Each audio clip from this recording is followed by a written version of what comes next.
ಯತ್ನಾಳ್ ವಿರುದ್ಧ ಹಿಗ್ಗಾಮುಗ್ಗಾ ವಾಗ್ದಾಳಿ ನಡೆಸಿದ ಶಾಸಕ ಶ್ರೀ ವಿಜಯಾನಂದ ಕಾಶಪ್ಪನವರು ಬಾಗಲಕೋಟೆ ನಗರದ ಕಾಂಗ್ರೆಸ್ ಕಾರ್ಯಾಲಯದಲ್ಲಿ ವಾಗ್ದಾಳಿ ಮಾಡಿದ್ರು. ಬಸವನಗೌಡ ಪಾಟೀಲ್ ಯತ್ನಾಳ್ ಲಿಂಗಾಯತ ಹೌದೋ ಅಲ್ಲೋ ಎನ್ನೋ ಡೌಟ್ ಬರ್ತಿದೆ ಅಂತ ವಿಜಯಾನಂದ ಕಾಶಪ್ಪನವರು ಹೇಳಿದ್ರು. ಮಾತುಗಳು ಸಹ ಸಂಸ್ಕಾರ ನಮ್ಮಲ್ಲಿಲ್ಲ. ನಾವು ಲಿಂಗಾಯತ ಧರ್ಮದಲ್ಲಿ ಜನಿಸಿದಂತವ್ರು.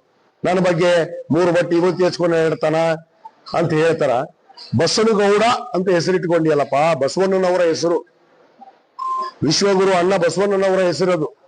ಪವಿತ್ರವಾದ ಈ ವಿಭೂತಿಗೆ ಅವಮಾನ ಮಾಡ್ತಾನ ಅಂದ್ರೆ ವಿಭೂತಿ ಹಚ್ಚೋರಿಗೆ ಎಲ್ಲರಿಗೂ ಅವಮಾನನಾ? ಇದು ತಾನು ಹಚ್ಚೋದಿಲ್ಲ, ಅವ್ನು ನಾಮ ಹಚ್ಕೊಂಡ್ ಬರ್ತಾನೆ. ಇದು ಲಿಂಗಾಯತ ಧರ್ಮದಲ್ಲಿ ಜನಿಸಿದಂತವ ಇದು ನಾಮ ಹಚ್ಕೊಳ್ಳೋ ಪದ್ಧತಿನ? ಬಸವ ಧರ್ಮದಲ್ಲಿ ಅಂತೀರಿ, ಬಸವಣ್ಣ ಅಂತೀರಿ, ವೀರಶೈವ ಲಿಂಗಾಯತರು ಅಂತೀರಿ. ಒಂದು ಧರ್ಮವನ್ನಾದ್ರೂ ಪಾಲನೆ ಮಾಡ್ರಿ. ಇದು ಕೇವಲ ತನ್ನ ವೈಯಕ್ತಿಕ ಸ್ವಾರ್ಥಕ್ಕೋಸ್ಕರ ಏನು ಹಿಂದೂ ಹುಲಿ ಅನ್ನೋದು, ಹಿಂದುತ್ವ ಅನ್ನೋದು, ನಾವೆಲ್ಲ ಹಿಂದೂ ರಾಷ್ಟ್ರದಲ್ಲಿ ಹಿಂದೂಗಳು ಇದ್ದೀವಿ, ಅಲ್ಪಸಂಖ್ಯಾತರು ಇದ್ದೀವಿ, ಎಲ್ಲ ಜಾತಿ ಜನಾಂಗದವರು ಕೂಡ ಇದ್ದೀವಿ. ಕೇವಲ ಒಂದು ಸಮುದಾಯದ ರಾಷ್ಟ್ರ ಅಲ್ಲ ಇದು. ಅದನ್ನೇ ಅರಿವಿಟ್ಕೊಂಡು ಮಾತಾಡ್ಬೇಕು ಫಸ್ಟ್. ಆ ಅರಿವೇ ಇಲ್ಲ ಆ ಮನುಷ್ಯನಿಗೆ. ಅವ್ನಿಗೆ ಅಷ್ಟು ಮಿಕ್ಕಿ ಬೇಕಾದ್ರೆ ನನಗೇನೋ ಡೌಟ್ ಅಂತೈತಿ. ಅವ್ನು ಲಿಂಗಾಯತರಾಗ ಹುಟ್ಟಾನೇ ಇಲ್ಲ, ಡೌಟ್ ಐತಿ. ಅವ್ನು DNA ಟೆಸ್ಟ್ ಮಾಡಿಸ್ಬೇಕಂತ ನನಗೆ ಒಂದೇನೋ ಸ್ವಲ್ಪ ಡೌಟ್ ಬರತ್ತೈತ. ಅವ್ನು ನನಗೆ ಯಾಕೋ ಡೌಟ್ ಅವನದು.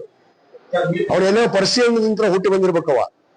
ಯಾಕಂದ್ರೆ ಇಲ್ಲಿ ನಮ್ಮ ದೇಶದಲ್ಲಿ ಜನಿಸಿದಂತವ ಅಲ್ಲವ. ಅದಕ್ಕೆ ಅವ್ನ ಬಣ್ಣನೂ ನನಗೆ ಯಾಕೋ ಸ್ವಲ್ಪ ಭಯ ಬರುತ್ತೆ. ಭಾರತೀಯ ಕಲರ್ನು ಇಲ್ಲದು, ಭಾರತ ದೇಶದ ಬಣ್ಣನೂ ಅಲ್ಲ. ನನಗೆ ಯಾಕೋ ಡೌಟ್ ಐತಿ. ಅವ್ನು DNA ಟೆಸ್ಟ್ ಮಾಡಿಸಿವ್ ಅಂತ ಹೇಳ್ರಿ. ಯಾರಿಗೆ? ಸಮಾಜದ ಹೋರಾಟದಲ್ಲಿ ನಾವು ಇದ್ದೀವಿ. ಸಮಾಜದ ಹೋರಾಟವನ್ನ ತಿರ್ಚಿ ಒಂದು ಪಕ್ಷಕ್ಕೆ ಸೀಮಿತವಾಗಿ, ವ್ಯಕ್ತಿಗೆ ಸೀಮಿತವಾಗಿ, ಒಬ್ಬನ ಪೂಜ್ಯರನ್ನು ಕೂಡ ಒಂದು ವ್ಯಕ್ತಿಗೆ ಸೀಮಿತವಾಗಿ ತೆಗೆದುಕೊಂಡು ಹೋಗಿದ್ದಕ್ಕೆ ಗೊಂದಲ ಎದ್ದಿದ್ದಲ್ಲ. ಏನೇನು ಮೀಸಲಾತಿ ಕೊಟ್ರ 2D 2C ಏನು ನೆಪಕ್ಕೆ ಚುನಾವಣೆ ಒಂದು ಮಾಡೋ ಕಾರಣಕ್ಕೆ ಬಸವರಾಜ ಬೊಮ್ಮಾಯಿಯವರು, ಯಾ ಸ್ವಾಮೀಜಿ ಮತ್ತೆ ಯತ್ನಾಳ ನಾಟಕಾಡಿದ್ದೇನು ಜನರಿಗೆ ಗೊತ್ತಿಲ್ಲ. ಇವತ್ತು ಯಾರು ತಿರಸ್ಕಾರ ಮಾಡ್ಯಾರ? ಬರುತ್ತೆ 28ಕ್ಕೆ ಹೇಳ್ತಲ್ಲ, 28ಕ್ಕೆ ಬರುತ್ತಂದ. 28ಕ್ಕೆ ನಾವು ಕಾಯಕತ್ತೀವಿ.